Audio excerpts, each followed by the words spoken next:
All right, well, let's get started. We're running a little bit late because of the projector issues, but it's bright and clear. It's just a little small and wonky, but it'll work. We'll have all the slides up for you later so you can check them out yourself if you want to see them not angled like that. But welcome. Glad to have you all here. How many, show of hands, who went to WordCamp last weekend? Wow, almost everybody. Who's here for the first time because of WordCamp? Anybody? Okay, no, that's all right though. Good. Good weekend. Someone who's here for the first time, not. Okay. Why are you here All then? about WordCamp, and I heard it was fantastic, and I wish I'd gone. Gotcha. So how did you find us? Meetup, I was just digging around looking for WordPress groups. Okay, cool. Awesome. Very good. Glad to have you. Thank you. So for the few of you I don't know, I'm Mickey Mellen with Mellen Media, and we actually have the whole crew here today up in the front. Allie and Ashley and Chantel, and then our newest member, Brooke. A lot of you know Susanna has left for greener pastures, so we've done even better and got Brooke, and she's been awesome, and so she does a lot of that kind of stuff and copywriting and a lot of amazing things for us, so we're very happy to have her. Of course, we have our allthingswordpress.com site, just kind of an FYI, we have that. You can ask questions during the month on there if you have questions between meetups. Our Facebook group and LinkedIn group and stuff. Mostly our Facebook group is where people spend some time. Of course, we have our Slack team. A lot of you at WordCamp started using Slack a little bit. We have our own for this meetup. You can go in there and ask questions and see what's going on. It's not real active yet. We're hoping to try to work it up that way a bit more. Looking ahead, in 2 weeks, next week you get off, and then it all starts back up again for April. So April 7th is going to be Diana and Aaron with Building Your Own Starter Theme Phase 3. They've done the last couple months worth of that we have videos up on YouTube if you want to rewatch those and catch up. For you developer heads, it's a fairly developer-heavy thing, especially if you've missed the first ones, but should be good. The following Thursday, April 14th, in the evening, of course, is Kathy Druin's Meetup, talking about WordCamp notes and kind of processing what we learned there. What's the one big thing you need to do right now? So I'm guessing based on what you picked up at WordCamp, what is the one thing you want to take away and start executing from there? And then, and you have a group around to help. So if your big thing is you want to fix something on your site or do something, you'll have people there that can help you make that happen. And again, hers is in the evening at the East Cobb Government Center over on Lower Roswell Road. Next month for us, the one we didn't have last week was WordCamp, April 21st. We're actually going to have Aaron come and speak at that one as well, all about Beaver Builder. He spoke about that at WordCamp, among other things, and has got us more interested, so I want to learn more, so I figured why not have him come teach all of us at once. If you're not familiar with that, it's a page builder, kind of like Visual Composer and Divi and some of those, but seems to be the best one based on what I've heard from him and from Brad Iroff and from others. It does clean code, it's easy to use, and it's optional on pages and doesn't break your site when it goes away and stuff. So it'll be interesting to dig in and learn more. So he's going to lead that on April 21st in here at lunchtime. And then the next week, April 28th, we'll be back in here again, talking about inbound marketing and automation, the tools available from MailChimp and how it compares to HubSpot and techniques and ideas and all the kind of stuff around that. So that should be kind of fun as well. One other piece of news before we start, I've mentioned this before in a few talks recently, but we used Managed WP, and they're rolling out the new Orion thing, and I love, it's amazing, it's awesome. They just announced the new pricing yesterday, which is less than awesome for us, but maybe more awesome for you guys. It's quite complicated. If you go to their blog, search the Managed WP blog, you can read all about the huge long thing about it. But the core, it's this now. Starting in a month or two when they actually execute this pricing, you can load all the sites you want into it for free. You can manage their plugins for free. You can manage their themes for free. You can manage performance check and security scans and all kinds of stuff completely for free, which is awesome. You don't have to load any software. I mean, it's really a brilliant solution. And then they charge small monthly fees for doing other things. If you want a weekly backup, it's $1 a month. If you want a daily backup, it's $2 a month. A real-time backup, they call it real-time, it's hourly basically, it's $7 a month. To white label everything so people don't see that it's Managed WP, but see it's Mellen Manager or whatever, you pay $1 a month per site. Uptime Monitor $1 and SEO rankings $1. So really very fair prices. They have some discounts on top of that. Again, for us, the price is going to roughly double because we paid, I think, about 88 cents per site for the 140 we manage, and now we're going to be paying like $3 a site. So kind of unfortunate for us, but it's still well worth it. And again, for those of you playing with ideas, this is a great one. So you can go ahead and load all your sites you have in there for free and keep the plugins updated and do all that. And then if there's some you need backups on, their backup system, again, is phenomenal and well worth the prices for that. So check them out. And then the last thing before we started, our good friends ClickHost that a lot of you are chowing down on. If you didn't notice in the back, we have Tom and Chief. Thanks to ClickHost, and Carl Becker has brought that in for us, as he does every month for free. And he'll talk to you for a sec. So I have a box again for Tom and Chi gift cards and also free hosting with us. But I want to tell you a quick story from WordCamp. So obviously we have competitors in the market. So the guys from SiteGround that came all the way from Bulgaria, there were two guys, two Antons. And so the one Anton came over and said, you guys, can we get one of your pens? Because they somehow lost their pens or didn't bring one from Bulgaria. So we traded them one ClickHost pen for 3 SiteGround socks. So, you know, we have competitors in it, but it's great fun to meet people like that. And we had a really good WordCamp.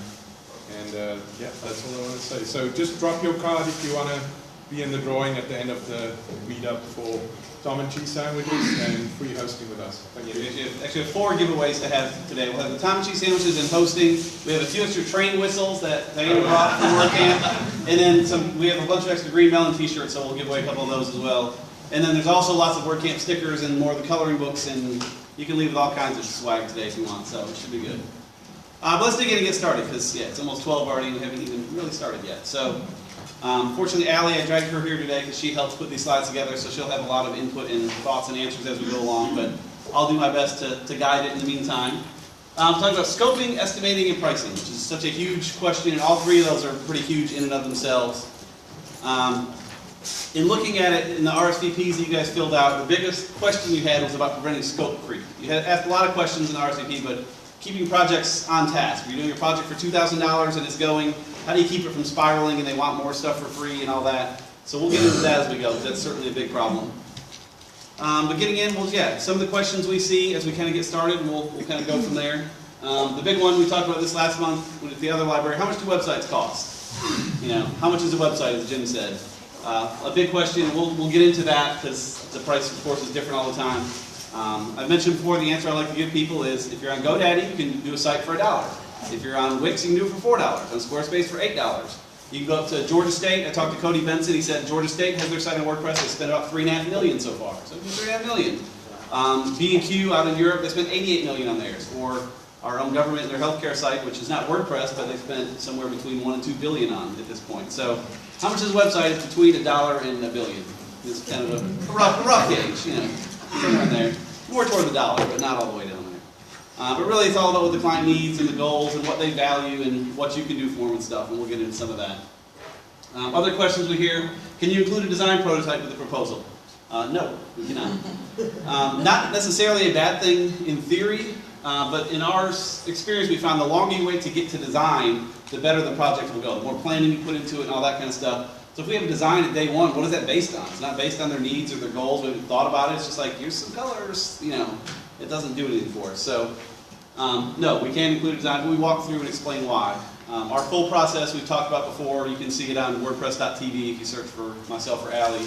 It's 13 steps, and design is not until step 8 or 9. I mean, it's a couple months in before we get to design. So having a design prototype with a proposal just, again, it's a legitimate question. It seems logical, but it just doesn't work out.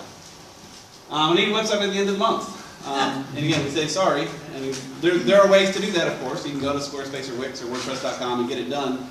But again, if you want to do it right, it doesn't happen by the end of the month. It doesn't happen in a week or 3 weeks or whatever. And do stop me along the way if you have questions. We'll certainly do Q&A at the end, but if you have any questions along the way, please interrupt. Feel free. But trust the process. You know, if you ever watch the show The Prophet, I love that show. Anybody watch that? Well, not many. It's a great show. A guy goes into saves failing businesses, but he's all about processes. He always says, trust the process. People say, this doesn't feel right. Why are we selling off old inventory? It's weird. He says, trust the process. And at the end, of course, you know, they either fire him or he's super successful. But we always tell folks, trust the process. I promise the design will come and you'll be happy with it. We just don't want to start there. So where do we get started? So here's some factors that we see that influence pricing as you go along and ways to help figure out what that price should be. Focus on one thing at a time is kind of the first one. You know, we've developed our process, and isolating each piece of that process and focusing on the goal, you know, we can kind of make things a reality.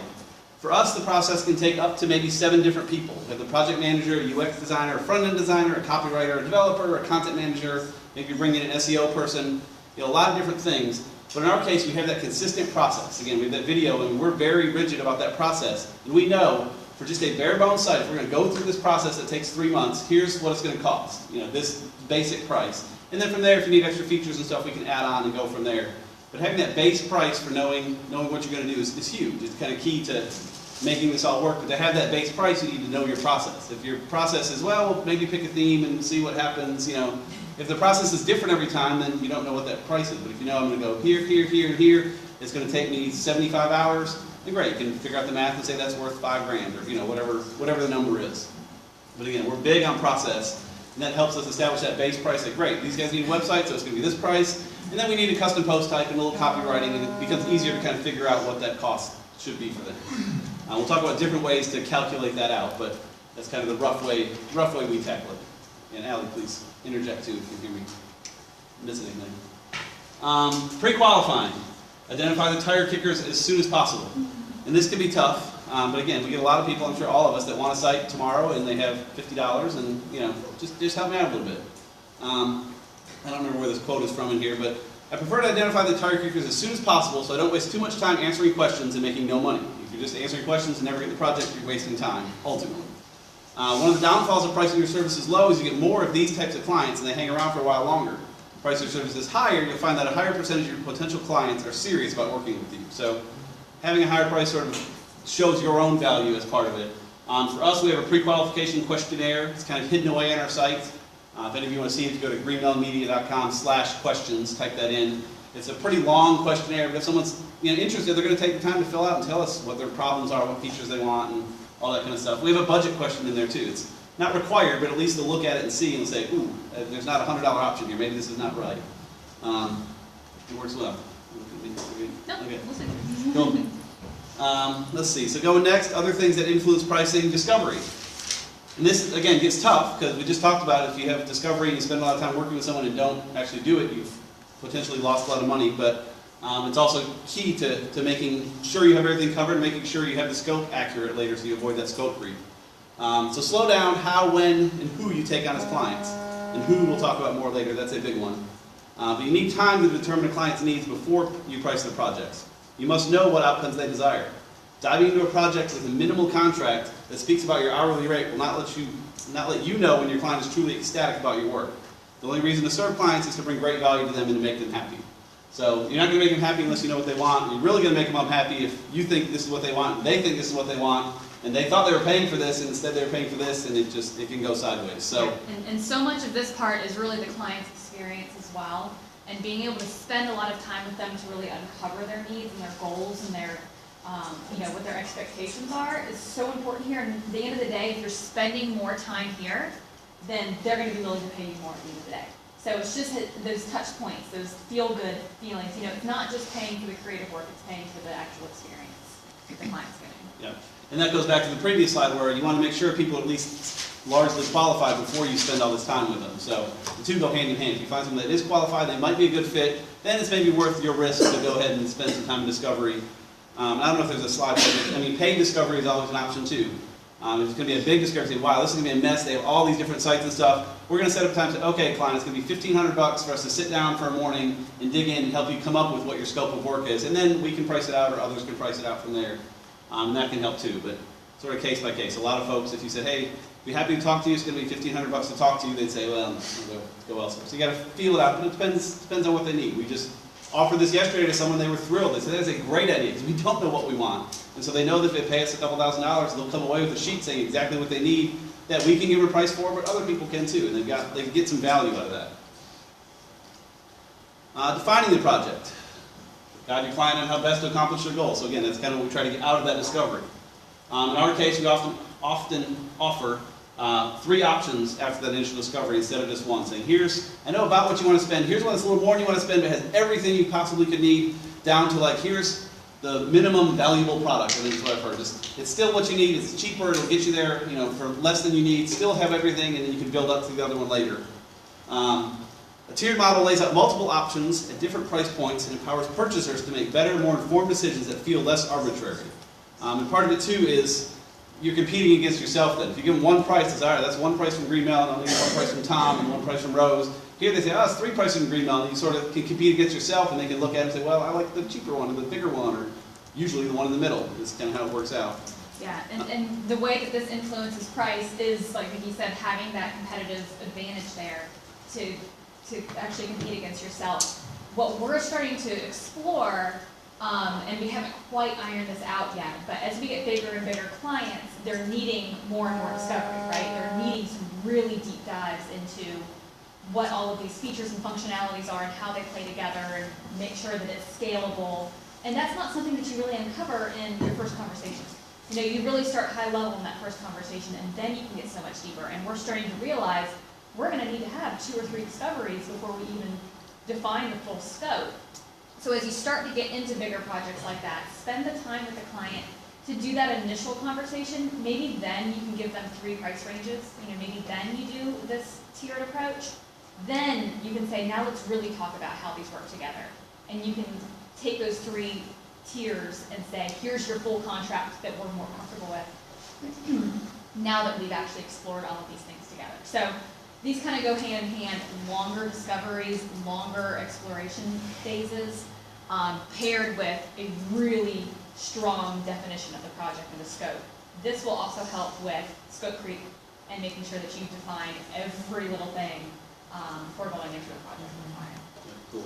And Jason Blummer, who spoke at WordCamp last year, and we could not get to speak this year, but we're going to work harder for next year. If you read his book or listen to any of his stuff, he believes very strongly in the 3 options, and I think he's the one that inspired us to start it initially, and it's worked out very well to do it that way. Another thing that influenced price we talked about a bit was expectations. Be clear, concise, and descriptive. Again, if you think you're giving them this and they think they're getting this, that's going to be very painful down the road. So once an option is chosen, create a contact with clear deliverables and solid terms. And terms is going to be a whole separate meetup we'll do at this point with a lawyer at some point, how that works. We hinted on that a little bit, but we'll sort that out. Think about as many what-if scenarios as possible and find how you wish each to be executed according to your scope and budget. So, especially with things like e-commerce and stuff, it'd be tough to say, all right, we got to make sure shipping is handled. Well, how bad could that go? If there's 2 different shipping merchants and you got to do different things, and how soon you have to call Dave Cohn in to come save you out of, whatever shipping disaster you're in. But think through all the what-ifs. Make sure things are as accurately defined as possible. And over time, our options we give people say this high-level stuff is fairly vanilla, but we do that contract read more and more defined as things go on. We found we were a little soft on that last time that beat us, so now this time it's going to be a little more broken out for that client. Create a contract with clear deliverables, solid terms, and a timeline for both agency and client deliverables. So again, a timeline not only for we'll have this stuff to you here, but we expect you to have stuff to us at that point. And we talked a bit last month about the pause clause that we're starting to play with. There's different ways to handle that. Who was the guy that came up with that? That was that number something? Yeah, what was that guy's name? I don't remember. But anyhow, the pause clause is a clause in our contract that says, hey, if you owe us something and you're more than 10 days late delivering it, we can pause the contract. To restart the contract, whenever you're ready, we're happy to restart. We'll fit you into our schedule. It's not going to restart that day you're finally ready. We'll fit you in the coming weeks when we have an opening. And optionally, you can have a little fee attached to that, a 2%, 5% fee to restart the project, because if it goes long enough, it's a big project and it pauses for months. For us to get back into it, we're going to have to all get together as a team and review it all, and we're going to spend some time and effort to get back going, so client, you're going to have to pay for that. We've yet to have to enforce that, but it's nice to have it in there. Well, I've enforced it. Well, not with the official clause, have we? Yeah. Okay, all right. We have then, yes, there you go. Allie knows more about what we're doing than, but it is nice to have in there. At least as a threat, if nothing else, but or enforce it if you need. So, another thing that influenced price, Allie sort of hinted at already, was client experience, making it enjoyable for them. So again, a clear process and touch points with their client are huge. Our process helps a lot because they know, okay, we're going to do the wireframe, and then we're going to work on design, and then you need my copy from me, and then we're going to work on development, and they know what to expect. And we're always reaching out to them, getting stuff done. Making sure they're working what they need to do. We have some that they're slow on getting content from the client. I'm sure you've never seen that, but getting the content is tough to do. But we still reach out. We have little ticklers that come up in Asana and say, hey, just checking in. I know you're behind. If you want to delay, that's fine. It's your project, but just know that we're here for you, and whenever you're ready, we'll work that back in. Related to that is, you hear a lot of talks about price, and they say, double your price. You're all too cheap. Which may be the case, or triple your price. The Jason Swanks and Gene Hammocks of the world just love to say, double it again, yay! But you can't just charge more for crap. If you're not doing better work, there's not much room to double your price. and most of you, again, by the fact that you're here and you go to WordCamp, you do things, you're trying to become better at what you do, and therefore your prices probably should be going up because you're delivering better work and better experience to the client and better results at the end and all that. So you guys are probably a case where your prices probably should continue to creep up. And as I said before, it's a little known secret. You can charge not only for creative work, but for the client experience around the work you deliver. In essence, you can price things that have nothing to do with design, that have everything to do with the experience your client encountered throughout the process of engaging with you on their project. So again, work very hard at touch points and keeping clients happy all the way through. Again, scope is kind of a different issue. You know, they don't want to keep them happy if they want to add a bunch of features for free. That's kind of different. But just keep them happy and informed, and we haven't vanished, and things are moving along, and they know where things are, and it's worth something to them. Because you've all talked to potential clients that have said, all right, I had this other company, and they disappeared, and then I did what I was getting, and it didn't look like what I thought I was getting, and fix all that. Don't be that person, and it makes it awesome all the way through. Change orders. So again, catch scope. We're talking about scope creep again. So catch scope creep early and communicate with the client. So we've all had this. Clients think you have what you have in the scope, and they want more things to be added to it. This can cost you time, can cost you money, can justify an increase in the price, but needs to be communicated early. So again, if you can catch it early, say, that's great, here's what the scope was, it was very clearly defined, and here's what you want. We're happy to do that for you for $500, for $5 million, whatever they're wanting done there, can be a lot. So scenario, imagine you take your car to a mechanic and get a quote for repairs, and once they get inside, they find something else is wrong, and needs to be fixed for your car to run properly. Are they going to charge you more to fix that other thing? Of course. They got in there and found something wrong. Same with you. If you get in and find, holy cow, that old thing they had is a mess, it's going to take more work to clean up, it's not unreasonable to charge more for that.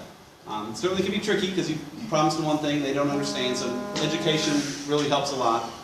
But setting proper expectations, and don't hesitate to push back if the client asks for something out of scope. And again, you should mention this stuff early and mention it before you do the work. Don't say, we found this other stuff out of scope, so we did all that work and now you owe us more money. That's not going to be a good conversation either. That leads to distrust. They're going to say, well, what else are they going to throw at me and charge me for? You should say, here's the problem we found, here's how we can fix it, here's what it's going to cost. If you want, you can even do $0 line items. We do this sometimes just to say, hey, we found this other thing, it's not a big deal, it's out of the scope, we're going to take care of it. We're going to put it in there so they see it in the invoice, $0, but they know that you did the work and you can kind of show it was some value. I've heard arguments both ways, that you can actually put the price in there, say it was $500 and then discount it to $0. Different ways to handle that, but that can certainly help out. Just somehow to show that extra work when you do it. Not just say, yeah, we'll do it, yeah, we'll do it, yeah. You've all seen that where it spirals out of control and you end up losing money. It's not good. Don't be afraid to lose. Don't take a job out of desperation, and don't lower your price just because. And this is tough. I'm sure we've all been at a point where you have to take a job just out of desperation early on, but it's beautiful when you get to a point where you can say, no, this doesn't fit, this isn't in my wheelhouse, I'm not sure I can execute properly. And we had one, I guess, middle of last year that was perfect in theory. They needed branding, they needed a website, they had budget, it was beautiful, but we didn't like what they did. They did some shady kind of things, so we didn't do it. It was hard to turn down because on paper it was a great project, but it's not one we were comfortable with, and we want ones that we can excel at and be proud of and show off. Let's see. Yeah, hopefully, if you pass up on a job because of the price, let's see. Yeah, if it's too low, if you pass up a job because of the price, something else will come along that meets your needs. And taking that low-paying job can hog your time, so you can't take other opportunities that come along. So you say, all right, this pricey has a small budget, I just have to do it, I need a little bit. Well, now you're stuck in there, and this great one finally came along, and now you can't really do it, or you can't do it well, and it can be tough. And don't lower your price just because. We've been pretty firm on that all the way through. If we say, hey, here's your options, they say, well, can you do something cheaper? We say, well, here's the base one. If you need it cheaper, we can maybe take out the copywriting. We can take things out of the scope to make it cheaper, but we can't just make it cheaper just because. Yeah, we don't negotiate our prices, and we haven't figured out what they should be. And and it's tough because they'll say, well, if you just lowered a little bit, it would help so much. And we'll say, no, but we can if we do X, Y, or Z. We take this piece out, that piece out, or we're very flexible with our payments, and that helps with some. They say, I just can't come up with 50% up front. So okay, well, let's spread it out to a different time frame, and we'll work with folks on that, and that can help too. I don't know if we have slides for that, I don't remember, but spreading payments out, something we're playing with more and more. At Owner Summit last month, there are a lot of folks that spread out payments over quite a long period of time. We don't necessarily want to do that on websites, but instead of saying, hey, 50% now and 25% later, we say, we'll just spread it over 6 months, just equal payments over 6 months, which makes it easier for them because now those equal payments are suddenly a lot smaller, but works for you too, where you're getting actual income automatically every month. Even better, you get it every month whether they've turned in their copy or not. You know, a lot of our other milestones for payments are you owe 25% when we start design after you approve the wireframe. Well, if they take a month to approve the wireframes, we can't send the invoice and we don't get paid. And they know that. They can kind of delay a little bit. Yeah. Do you automatically bill them, or do you have to then go chase checks? Depends. Usually chase checks in that case. It's hard to get automatic billing on the very, like, it's the first project, like, first payment, let's go ahead and set up automatic billing. They don't necessarily trust us that much at that point. We do try to set that up as soon as we're able, but yeah, it's usually chasing checks. But we have systems that will automatically email it out, and most of them are pretty good if they've agreed to it. The few we've done that with hasn't been an issue, so. But yeah, it could be a problem. Those checks start piling up and they don't want to pay because, yeah, certainly. Yeah, the more you can automate your billing, certainly the better. And we use FreshBooks for our billing stuff, and it ties into Stripe, and you can set up automatic recurring payments. We have a couple clients that pay us directly via ACH, and there's different ways to automate things, but yeah, the more the better in every case possible. In this case, we typically don't, again, just because, hey, this is a brand new client, we're about to start, we want to go ahead and automate all these payments even though we haven't even done anything yet. It's, you know, I don't want anything that makes the client uneasy, and that feels like it could, but yeah, I can argue both sides, certainly. Setting prices. So again, we've touched on this a little bit already, but we'll dig into a few more thoughts on that. Create a proposal boilerplate. So we have a document that we keep that says, here's what basic stuff costs. You know, here's what a business card will usually cost. Here's what a trifold brochure will typically cost. And so we can just kind of pull those out and have the numbers pretty quick, and the verbiage to go with it. Say, we'll develop a trifold brochure based on your, you know, I don't know what we say for that, but whatever fancy imagery we say for brochures and stuff, or even for the website. We have our core website stuff. We have the price, and we have, here's what that looks like, and poof, we can drop that into the proposal and have that done, and then go through and customize what needs to be customized and kind of go from there. But it's important, too, to keep that up to date. You say, okay, business cards need to be $300 because it's going to take me 3 hours to do them, and you clock your time and say, wow, they took 5 hours, last time they took 4.5, last time they took 6, I need to change my price. You know, keep that document updated. For us, we just use Google Docs. We have a shared doc that all of us can access to keep up with that kind of stuff and keep them accurate. Another thing that can help a lot with price, and we'll talk about Brian Krogsgaard a bit, who, why wasn't he at WordCamp this year? Oh, he tends to have an anniversary or something. Great speaker, great developer. He has a site called Post Status. I think it's a weird URL like US or whatever, but we'll get into him in a little bit. But he likes to call it number of views that are going to be on a site. We do it based on number of, not page views, but just how many views. Not how many pages either. Not pages or pages, but how many different ways does the site need to look. We have one section for the individual products, and one for the categories, and one for the blog post, one for the home page, and one for the contact page, and one for everything else. So this is going to have 8 views that need to be considered. And that's how we look at things. We look at it in terms of wireframes, but how many pages is Allie going to sit down and sketch out the layout of ahead of time? Whether they have 10 pages or 30 pages doesn't matter too much aside from copywriting. You know WordPress, you can drop content in. For him to lay these custom templates out, how many of those custom pages do we need to worry about? That can make a big difference. And so that's where, with our base plan, we know, okay, by default, when we do a site, we're going to at least do a home page wireframe and an internal page wireframe. But in this case, you know, Miller, on your site, we're going to have to do one for your products and for this and that. So there's 3 more, so that adds another, you know, however much more to the cost there. So I like his idea with views, because also more and more you're wanting to look at mobile. So, okay, so I need to look at the product page, so I need a wireframe for the desktop, but also a wireframe for how it's going to look on mobile. So that's 2 more wireframes. That's 2 more views of the one page. But the one page is really 50 pages if they have products, you know, so you have to kind of look at how many different views do you need to worry about. You factor that in. And then, of course, go ahead. No, go ahead. Skip to the examples here. Okay. And I don't know if I move them up, I think it'll work live. Okay. So just, yeah, skip those, go to the examples, and then go back to price Like points. post status? Yeah, Which and one? Rebel. Okay, let's do both of them? Yeah. Okay. We're going to rearrange things a little bit. So some examples of pricing. We'll go to. This is setting your price. Yeah, for setting your price. These are some general things we found. So 2 good ones. EJ and Laura Rebel didn't come to WordCamp this year. I should have reached out to see why. They're in Charlotte. They have a Rebel creative agency. If you go to gmm.to, Rebel pricing takes you to this price sheet they came out with last year. Not necessarily great prices or bad or whatever, but just, again, trying to give you some thoughts of what other people think for specific pricing things. So they say if you're doing it totally yourself, think $100. You know, Wix, Squarespace, WordPress.com, whatever. You'll spend a little bit on a domain name, whatever, $100. One person building it off a theme, maybe $1,000 is what it's worth. I think it's a little bit low, but, you know, again, that's kind of their price. Using a template or a little bit of customization, $2,500 is somewhere it is. A site should be $3,000 to $8,000 for a small team, maybe somewhat custom off a theme, whatever. and then maybe 10 to 25,000 for a completely custom site. So depending where you fit into that, that gives you what Rebel thinks is maybe a good price range. Some good thoughts there. This is not based on geography, nothing. Yeah, this is not geography. There's so many other factors that go in, geography and skills and features and all that kind of stuff. This is just, again, just to give you some kind of point. If you said, I have no idea where to price stuff, here's an area where maybe you can start with. And then Brian Kronsgaard, we talked about. If you go to GMM.2, post status pricing, all lowercase. Again, this site is post status. This will take you to that long post. It is a huge long post that talks all about pricing ideas and strategies and histories and all that kind of stuff. And at the end he says, every price is different, but I know you want some numbers, so here's some numbers just to kind of give you a place to start. So he breaks it down like this. You want a custom site under 3,000? Like, no. Just, if someone is willing to do that, it's not going to be any good. Or something fishy's going on. It's not going to work. A good freelancer, 3 to 15K for a site. Is kind of where he thinks it should fall, somewhere in there. A good agency, maybe 8 to 40 for a good site. Then he goes to awesome freelancer, not necessarily just skill level, but also features. You're getting more features and add-ons and custom post types and custom plugins and all that kind of stuff. So an awesome freelancer doing extra stuff, maybe 10 to 50K, and an awesome agency behind it, 15 to 100 to, Georgia State at 3.5 million or wherever it might go. So again, the links are there. We'll have the slides up too, but that post is worth reading. Rebel has a nice PDF with pretty stuff showing prices, which is great. His really gets deep into his thoughts on pricing. He's a sharp guy. I respect things that Brian says, so it's a good post to go look through to get his thoughts on pricing. He gets a lot more nuanced in there than we have here. So back up to where we were. Pages versus views.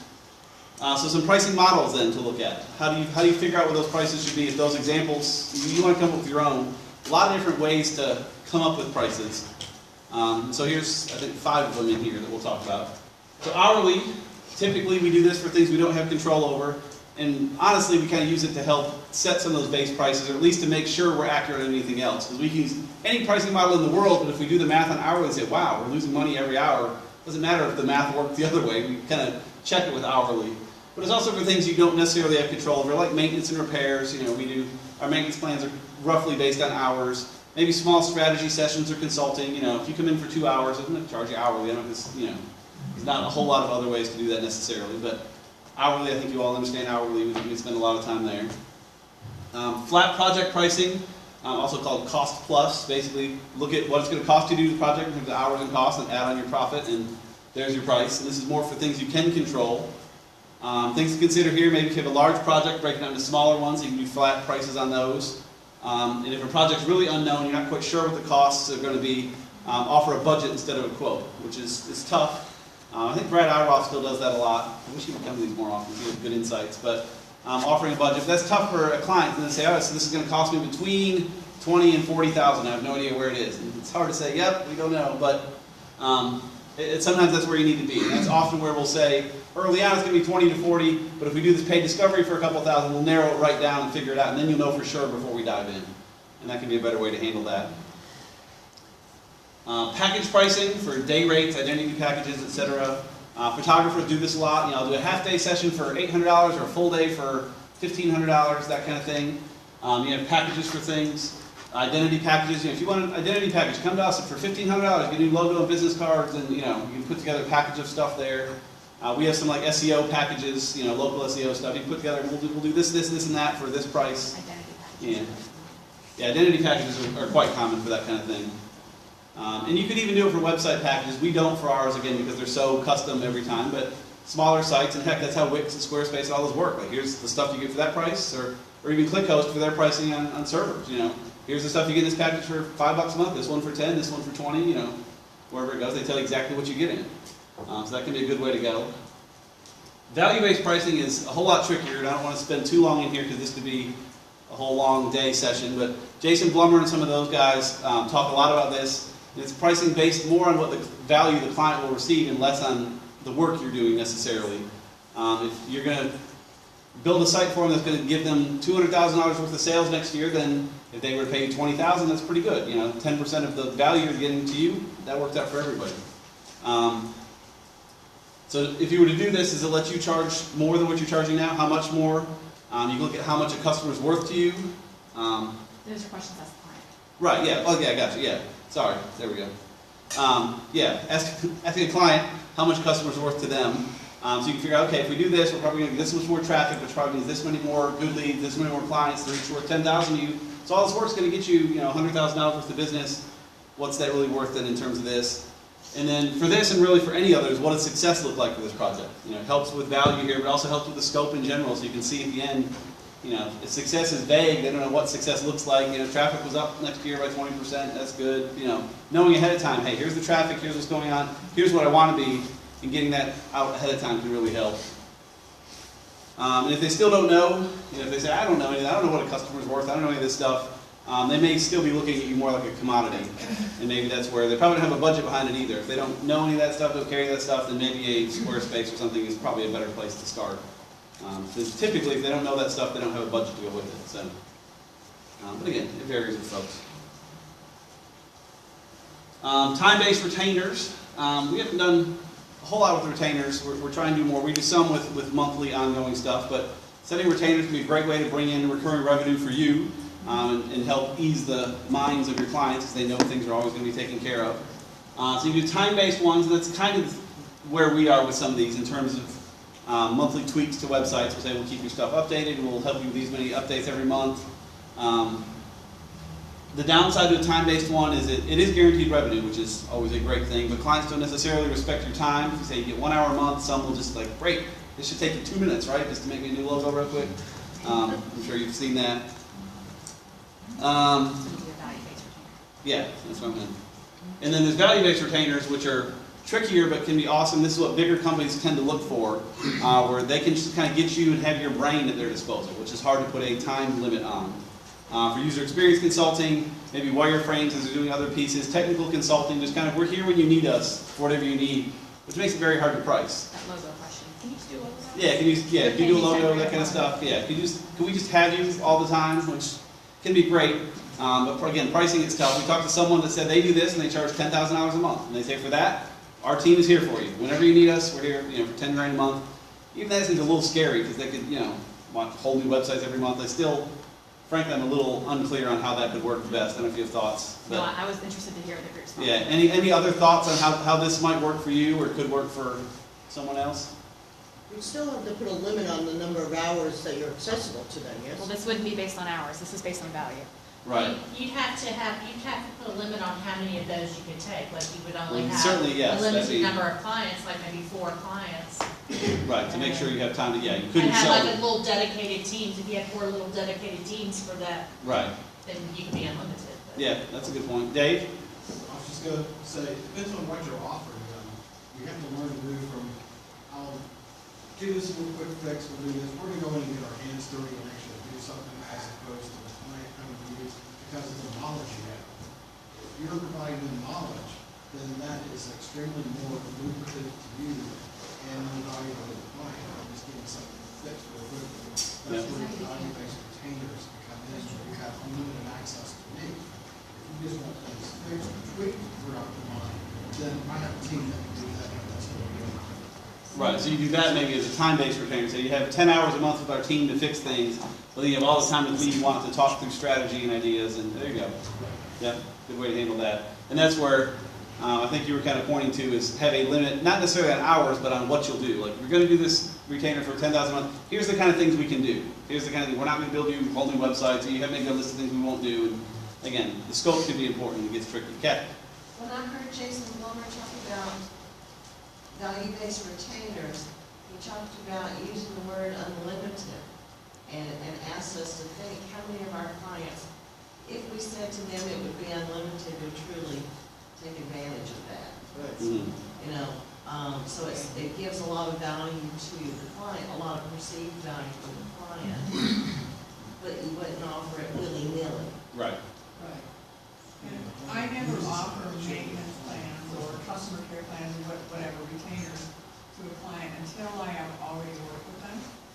So I have a good feel for how easy they are to work with, what kinds of things they want to do themselves or don't. And so I have a good feel for how much of my time I'm going to take. It makes it easier to do pricing that way. Gotcha. Dave? You do have a client that starts abusing, this unlimited access. That's your fault for not qualifying that client up front because you've chosen him. Gotcha.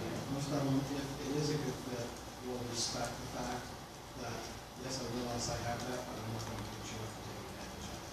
If you do, it's time to start finding money. Yeah. And the other side, when Kathy said the word take advantage, I thought of it from both sides too. Is one, you don't want to be taken advantage of, certainly. We want to make sure they're able to take advantage of what they have. I would hate to be charging someone $10,000 a month. They're so swamped they can never talk to us. Like, it's great free money, but it's really not doing them, it's just taking their money for nothing. And so it's good to find that middle ground where they're getting some value out of it, so they want to keep doing it forever, but again, not taking advantage of you and suffocating you from everything else. Being proactive helps. Yeah, being proactive on that helps, yeah. We do that certainly on smaller scales, but we say, hey, you guys signed up to get 8 tweaks from us every month to adjust your site.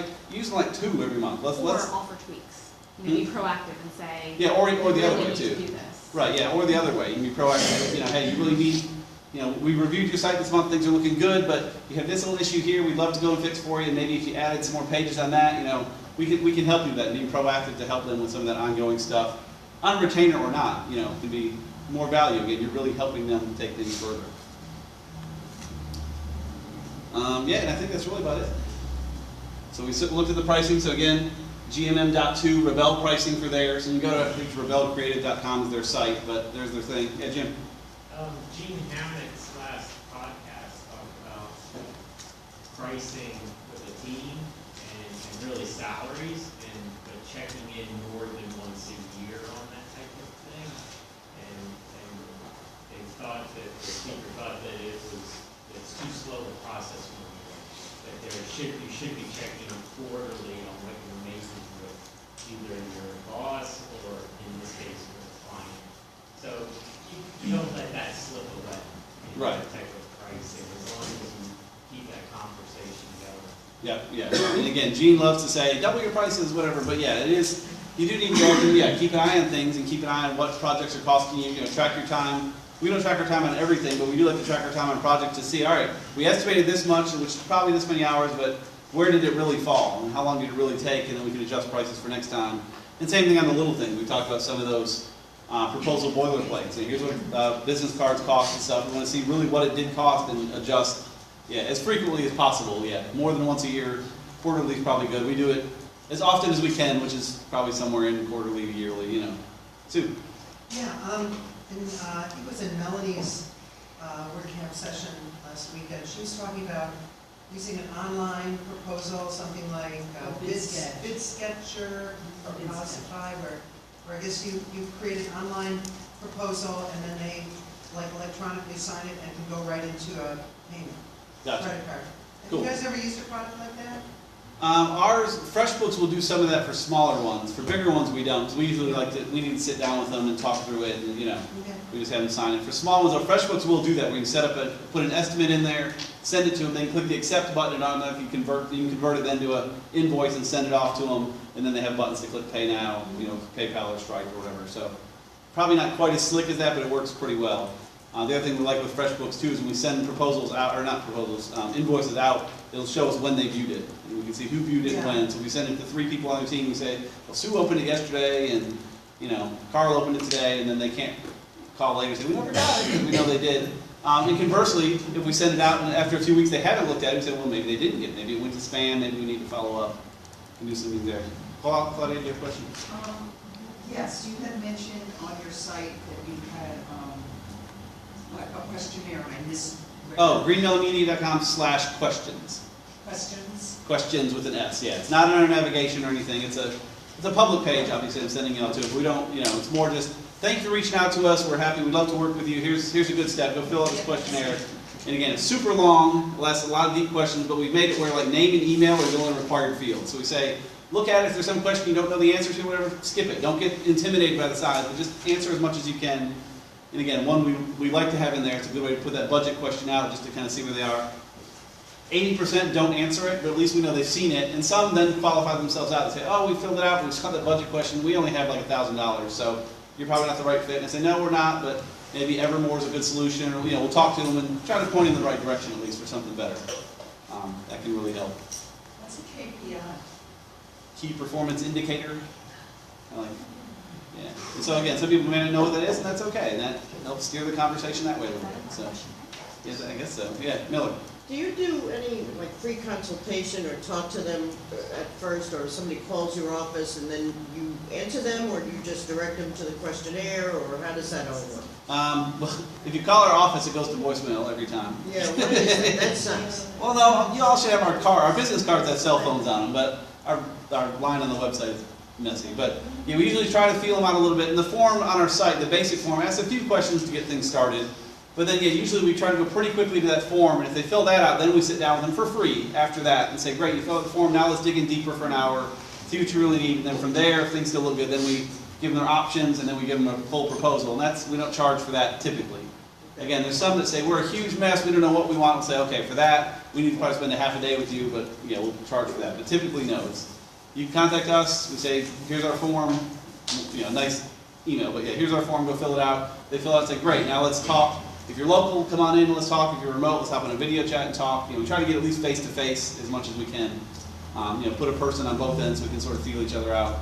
And yeah, none of that we typically charge for. On that same vein, you mentioned in the beginning that you had like 13 steps in the process where design was number 9. Mm-hmm. So how do you go from interest to, what are the 13 steps? And did you say it's located on the website?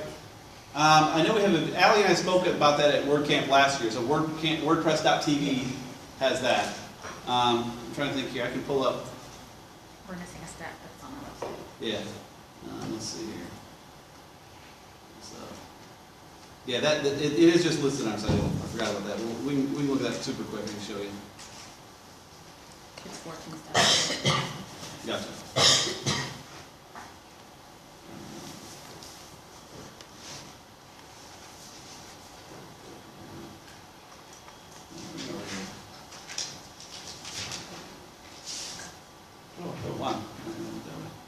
I can't see it on my computer now, so I don't know what I'm doing.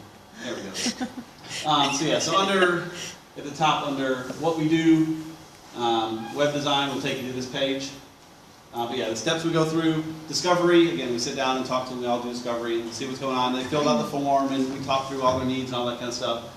Write up a scope, define the project, and really that's where, define the project, it becomes a yes or no, like we're gonna go forward, and that's where, yep, they sign it, they pay their first month or 50%, whatever. Collect assets is where we need their logo files if we're not building a new logo, their hosting if they're not already have new hosting, whatever stuff they have. Some folks we talk to say, I'm brand new, I have no assets. So that's fine, we'll get started. But most of the time, they have hosting, they have their email set up somewhere. We need to not necessarily move it, but at least figure out what they have, get their logo files, get their, whatever stuff they have, start getting all that together just so we have it at the end. Keyword research is optional, depends on the project, we'll do that. Either using Jenny Munn sometimes, or at least using some of her processes. You've seen how Jenny does keyword research. There's a great philosophy behind it. So going through keyword research. Then we create a sitemap, which is just kind of like a flow chart of just, not a layout, but just here's the pages you need. You said you wanted an About Us page and a products page, and under products you wanted the widget one and the green apples and the shopping cart, the things you want to just kind of lay out exactly what pages they need. We use Slick Plan for that. A product called Slick Plan is, how much is that, like $15 a month or something? Something like that. If you saw my talk Sunday at WordPress, or WordCamp, like all the tools we use are like $15 a month. It was like 30 of them. So they add up a little bit. The Slick Plan does a great job helping work out a sitemap. You can drag and drop and do things and add little notes in. Then we move on to copywriting and review, because at that point we know the pages we need, and copywriting takes the longest, so we'll go ahead and get it started as soon as we can, whether we're doing it or they're doing it. We've talked about this before, I think we covered in that talk, but we have a content collector we set up, kind of a WordPress multi-site that's made just for catching content. I've seen some new tools out there now that do that same kind of thing for you. You can pay a little subscription to. But this gives a place for the client or for our copywriter or for whoever to go in and start adding the content in the order of the pages need to be, away from the work we need to do on the actual site. So you can load content in there, and again, that'll be going for a while. That takes some time. Next, we're going to establishing architecture, so wireframes basically. Allie will sit down and say, okay, here's 3 ideas I have for your site. One with a big hero image at the top, the other one has maybe a call to action up here, and then your 3 products, or maybe it's blog posts, and kind of work with the client, kind of tweaking those. We like to say we do that. You draw a blueprint before you build a house. It's so much easier to move stuff in a wireframe than it is in a final design site. So we do that. Then there's step 8. We finally start the design, which at this point is relatively painless because we already know exactly how it's going to be laid out. So we get things designed there. Develop the site. Of course, you have that. You have to develop the site. So Ashley will take that and curse at us for some of the weird things we did in the wireframe that she has to figure out how to make work nicely in WordPress and mobile and all that kind of stuff. Once it is working nicely, set up a staging site for them. If it's a brand new site, it might be just their full URL behind the password or whatever new crazy URL Carl gave them for their temporary URL while we're working on stuff. Or we have servers, we'll just put them somewhere where they can go check it out and see what's going on and test it out and review it and finally get us that last picture we need and all that kind of stuff. Then we launch. We did a whole meetup about this last year. We've got slides on our site somewhere about our launch process. I tell folks launch takes 5 minutes, but then we devote most of the day to it just to make sure everything's perfect. So we've seen, heck, this year we've seen 2 already where they launched the site and months later realized, oh, they forgot to uncheck the little block Google button in WordPress and like they're toast. It's just lots of little things. We have a launch process again. We have slides for that somewhere on our site and a video up there where we go through that launch process of all the steps. Just making sure, is that time zone set correctly? Did we get rid of the hello world post? Does it say just another WordPress site? Things that should have been done and almost always were done just to make sure everything's perfect. Then we always train clients and stuff. We say, come on in and I'll come to you. We'll show you how to use this. Here's how you add a blog. Here's how you add a picture to it. Yada, yada. And then improvements after that. Just, showing them how, or ideally them having us take care of WordPress updates and plugin updates and backups and malware scanning and a lot of the managed WP stuff and then a few other tools we use beyond that. So again, that's on WordPress.tv, the video of Ali and I speaking on that, if you want to hear a lot more about each step and more of the tools we use and that kind of stuff.